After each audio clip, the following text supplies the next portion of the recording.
السلام علیکم ورحمۃ اللہ تعالی وبرکاتہ۔ نحمده ونصلي ونسلم على رسوله الكريم، اما بعد فاعوذ باللہ من الشیطان الرجیم، بسم اللہ الرحمن الرحیم۔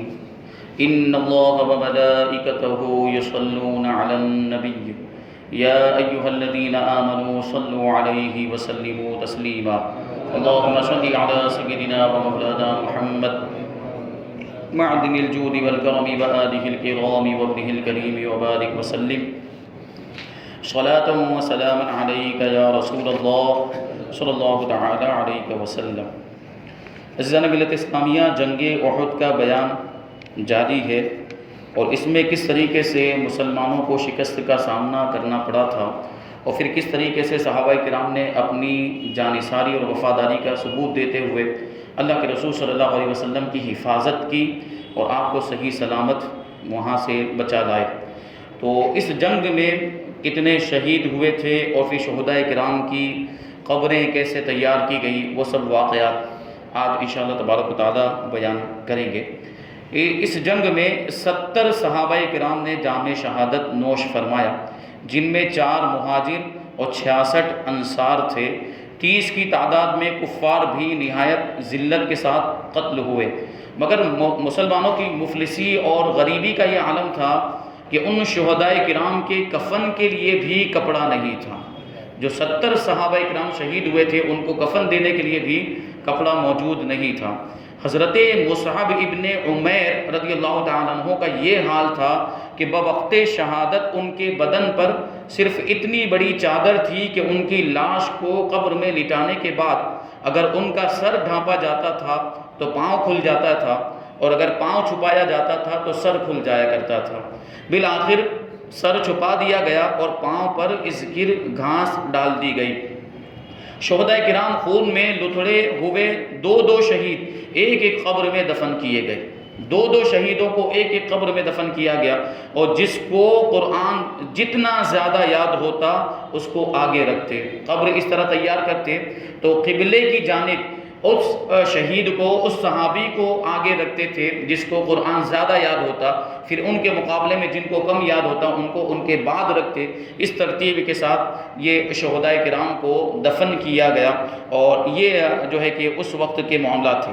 حضور صلی اللہ علیہ وسلم شہداء احد کی قبروں کی زیارت کے لیے تشریف لے جاتے تھے، اور آپ کے بعد حضرت ابو بکر صدیق، حضرت عمر فاروق رضی اللہ تعالیٰ عنہما کا بھی یہی عمل رہا کہ یہ دونوں حضرات بھی شہداء احد کی قبروں کی زیارت کے لیے تشریف لے جایا کرتے تھے۔ اور ایک مرتبہ حضور صلی اللہ علیہ وسلم شہداء احد کی قبروں پر تشریف لے گئے تو ارشاد فرمایا کہ یا اللہ، تیرا رسول گواہ ہے کہ اس جماعت نے تیری رضا کی طلب میں جان دی ہے۔ پھر یہ بھی ارشاد فرمایا کہ قیامت تک جو بھی مسلمان ان شہیدوں کی قبروں پر زیارت کے لیے آئے گا اور ان کو سلام کرے گا تو یہ شہداء کرام اس کے سلام کا جواب دیں گے۔ چنانچہ حضرت فاطمہ خزائیہ رضی اللہ تعالیٰ عنہ کا بیان ہے کہ میں ایک دن احد کے میدان سے گزر رہی تھی، حضرت حمزہ رضی اللہ تعالیٰ عنہ کی قبر کے پاس پہنچ کر میں نے عرض کیا السلام علیکہ یا عم رسول اللہ، اے رسول اللہ صلی اللہ علیہ وسلم کے چچا، آپ پر سلام ہو۔ تو میرے کان میں یہ آواز آئی وعلیک السلام ورحمۃ اللہ وبرکاتہ، یعنی سلام کا جواب حضرت امیر حمزہ رضی اللہ تعالیٰ عنہ کی قبر سے آیا۔ یہ شہداء کرام ہیں جو دنیا سے تشریف لے جانے کے بعد بھی زندہ، جن کے بارے میں اللہ تبارک و تعالیٰ نے قرآن مجید میں ارشاد فرمایا کہ جو اللہ کی راہ میں شہید ہو جائیں انہیں مردہ مت کہو، وہ زندہ ہیں، ان کی زندگی کا تمہیں شعور نہیں ہے۔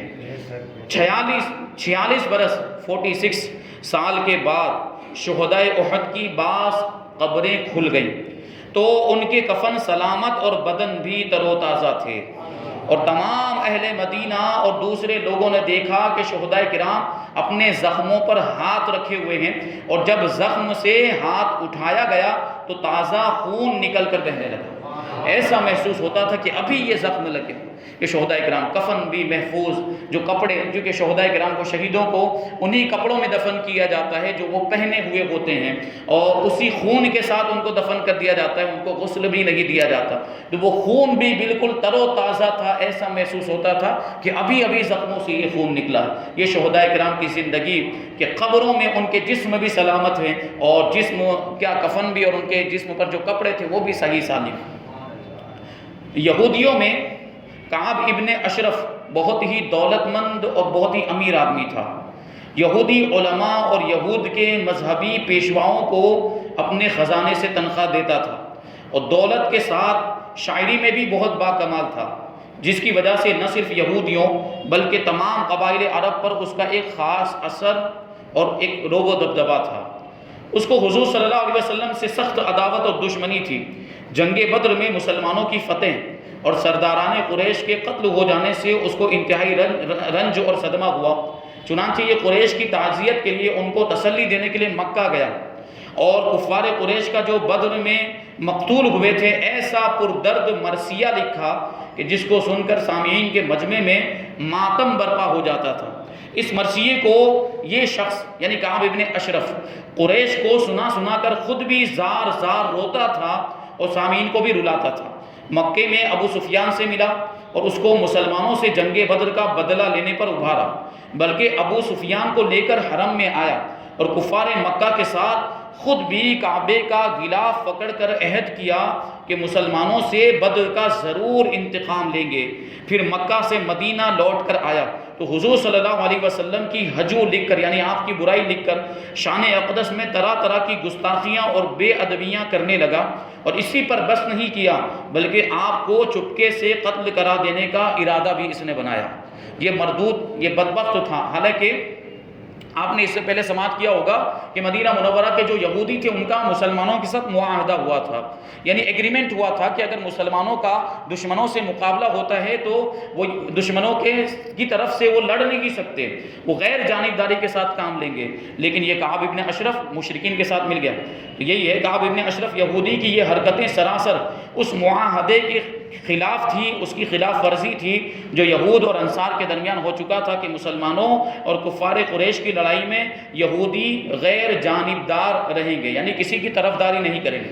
بہت دنوں تک مسلمان برداشت کرتے رہے, مگر جب بانی اسلام صلی اللہ علیہ وسلم کی مقدس جان کو خطرہ لاحق ہو گیا, یعنی انہوں نے حضور کے قتل کی پلاننگ شروع کر دی, منصوبے بنانے لگ گئے, تو حضرت محمد ابن مسلمہ نے حضرت ابو نائلہ اور حضرت عباد بن بشر اور حضرت حارث بن اوس اور حضرت ابو عفظ رضی اللہ تعالیٰ عنہم کو ساتھ لیا, اور رات میں کعب ابن اشرف کے مکان پر گئے, اور ربیع الاول ہجری 3 کو اس کے قلعے کے پھاٹک پر اس کو قتل کر دیا, اور صبح کو بارگاہ رسالت صلی اللہ علیہ وسلم میں حاضر ہو کر اس کا سر تاجدار دو عالم صلی اللہ علیہ وسلم کے قدموں میں ڈال دیا. اور اس قتل کے سلسلے میں حضرت حارث ابن اوس رضی اللہ تعالیٰ عنہ کی تلوار کی نوک سے زخمی ہو گئے تھے, اور محمد ابن مسلمہ وغیرہ رضی اللہ تعالیٰ عنہم ان کو کندھوں پر اٹھا کر بارگاہ رسالت میں لائے, اور آپ نے اپنا لعاب دہن ان کے زخم پر لگا دیا, تو اسی وقت شفائے کامل حاصل ہو گئی. ربیع الاول ہجری 3 میں حضور صلی اللہ علیہ وسلم کو یہ اطلاع ملی کہ نجد کے ایک مشہور بہادر دعصور بن حارث محاربی, اس نے ایک لشکر تیار کر لیا ہے تاکہ مدینہ پر حملہ کرے. اور اس خبر کے بعد آپ 400 صحابہ کرام کی فوج کو لے کر مقابلہ کے لیے روانہ ہو گئے. جب دعصور کو خبر ملی کہ رسول اللہ صلی اللہ علیہ وسلم ہمارے دیار میں آ گئے, ہمارے علاقے میں آ گئے, تو وہ بھاگ نکلا اور اپنے لشکر کو لے کر پہاڑوں پر چڑھ گیا, مگر اس کی فوج کا ایک آدمی جس کا نام حبان تھا گرفتار ہو گیا, اور فوراً ہی کلمہ پڑھ کے اس نے اسلام قبول کر لیا. اب اللہ دلوں کے ارادوں کو بہتر جانتا ہے, اس نے سچے دل سے کلمہ پڑھا تھا یا اپنی جان بچانے کے لیے کلمہ پڑھا تھا, بہرحال اس نے کلمہ پڑھ کے اسلام قبول کر لیا. اتفاق سے اس روز زوردار بارش ہو گئی. حضور صلی اللہ علیہ وسلم ایک درخت کے نیچے لیٹ کر اپنے کپڑے سکھانے لگے. پہاڑی کی بلندی سے کافروں نے دیکھ لیا کہ آپ بالکل اکیلے اور اپنے ساتھیوں سے دور بھی ہیں. ایک دم دعصور بجلی کی طرح پہاڑ سے اتر کر ننگی تلوار ہاتھ میں لیے ہوئے آیا اور حضور صلی اللہ علیہ وسلم کے سر مبارک پر تلوار بلند کر کے بولا کہ بتائیے کہ اب کون ہے جو آپ کو مجھ سے بچائے گا؟ تو آپ نے جواب دیا کہ میرا اللہ مجھ کو بچائے گا۔ تو اب دیکھیں آگے، چنانچہ حضرت جبریل علیہ السلام دم زدن میں زمین پر اتر پڑے اور دوسور کے سینے میں ایک ایسا گھونسا مارا کہ تلوار اس کے ہاتھ سے گر پڑی اور دوسور این گین ہو کر رہ گیا۔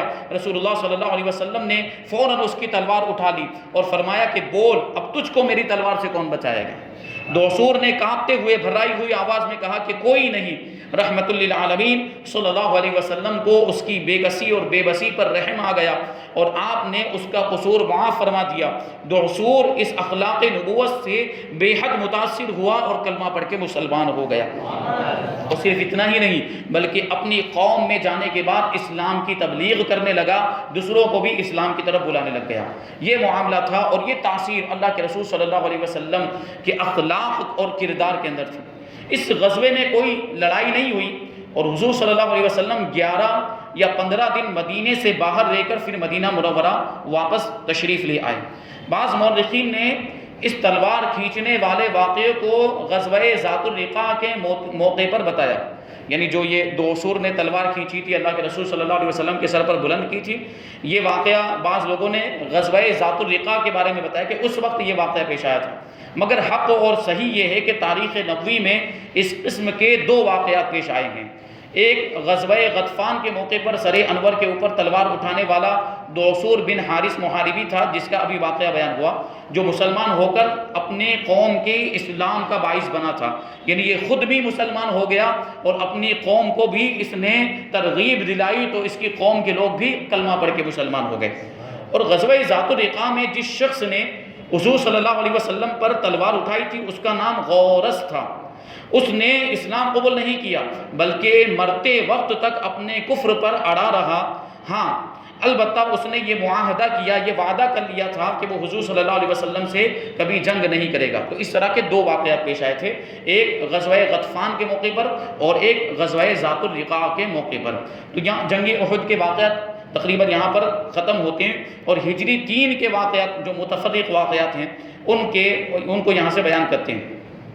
ہجرت کے 3 سال میں یہ کچھ واقعات بھی پیش آئے۔ نمبر 1، 15 رمضان ہجری 3 کو حضرت امام حسن رضی اللہ تعالیٰ عنہ کی ولادت ہوئی اور اسی سال حضور اقدس صلی اللہ علیہ وسلم نے حضرت بی بی حفصہ رضی اللہ تعالیٰ عنہ سے نکاح فرمایا۔ حضرت بی بی حفصہ رضی اللہ تعالیٰ عنہ حضرت عمر فاروق رضی اللہ تعالیٰ عنہ کی صاحبزادی ہیں جو غزوہ بدر کے زمانے میں بیوہ ہو گئی تھی۔ ان کے مفصل حالات انشاءاللہ تبارک و تعالیٰ ازواج مطہرات کے بیان میں آئیں گے۔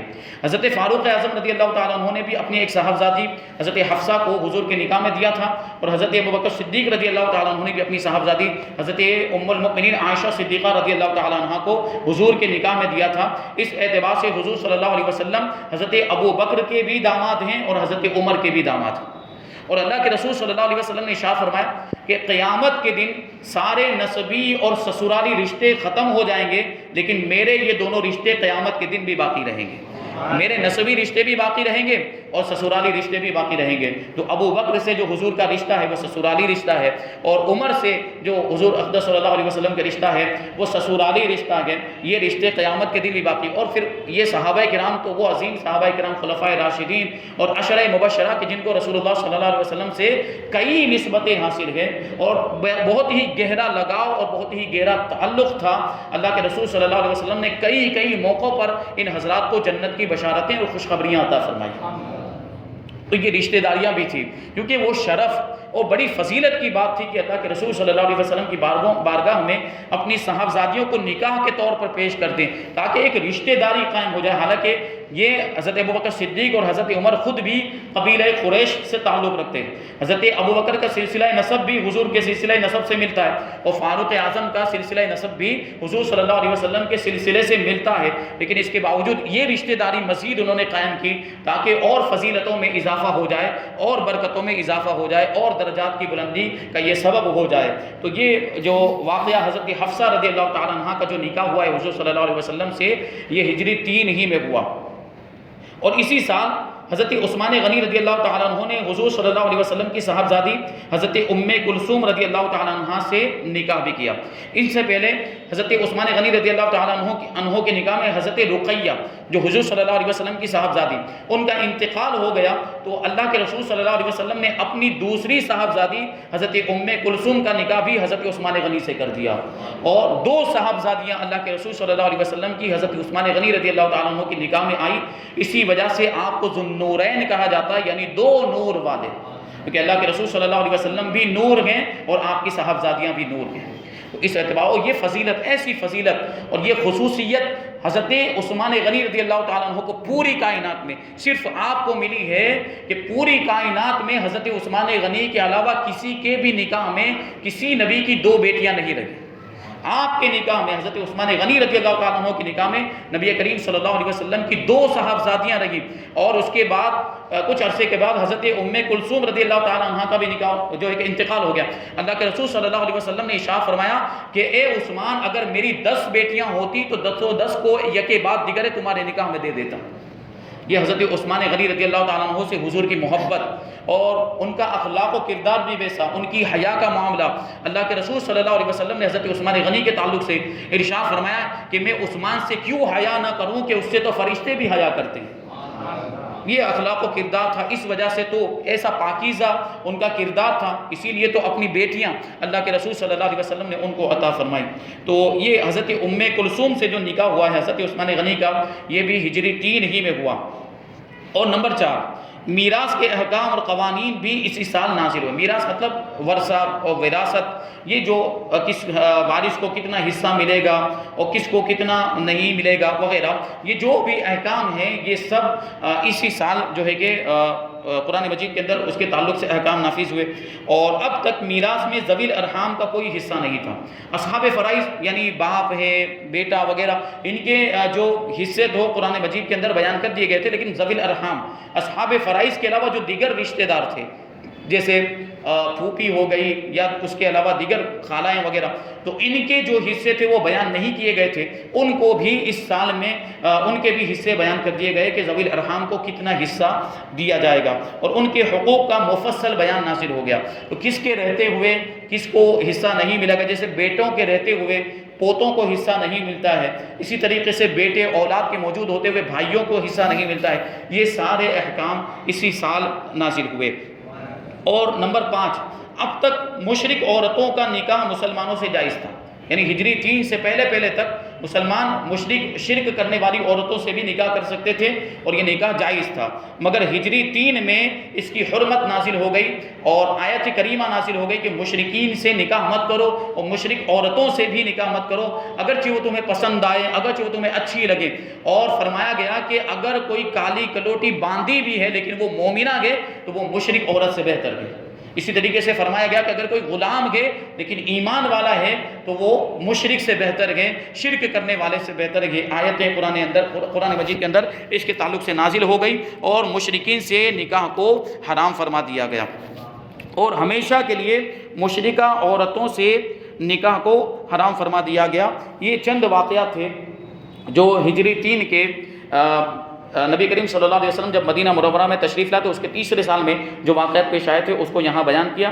اب انشاءاللہ تبارک و تعالی یہاں سے ہجرت کے 4 سال کے واقعات کو بیان کیا جائے گا۔ اللہ تبارک و تعالی جو کچھ بھی بیان ہوا اس پر ہمیں آپ کو ہم سب کو عمل کرنے کی توفیق عطا فرمائے، اور اسلام کے لیے ہمارے دلوں میں سچی محبت اور سچا عشق پیدا فرمائے، رسول اللہ صلی اللہ علیہ وسلم کے نام پر ہمیں اپنا سب کچھ قربان کرنے کی توفیق عطا فرمائے۔ وما علینا الا البلاغ۔